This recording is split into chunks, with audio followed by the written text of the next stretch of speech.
In this West African culture, a woman without a husband is left exposed and vulnerable in life. She has no protector, no provider. There's also an element of shame, whether she is unmarried, a single mother, divorced, or a widow. Her children bear this same stigma in society.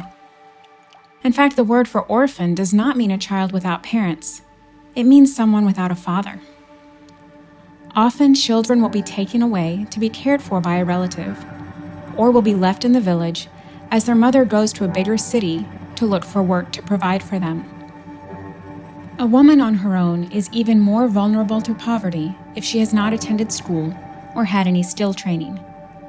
The opportunities for her to survive are slim, and the opportunities for her to thrive as the head of her household are nearly non-existent. While society ignores her, God sees her.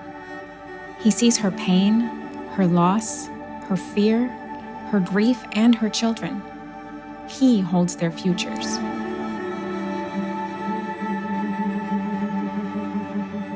Four years ago, God brought together a woman with an idea, a woman with faith, and a woman with a skill.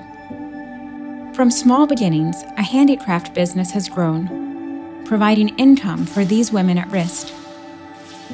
As a result, we are able to provide scholarships for 25 students to attend school each year, microloans for women running small businesses, and emergency healthcare funds for widows and single mothers. When we started this business, we wanted there to be a component of spiritual and social support for these women.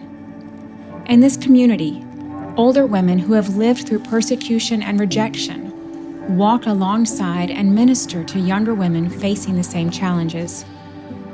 Anger and bitterness turn to compassion, and desperation into hope.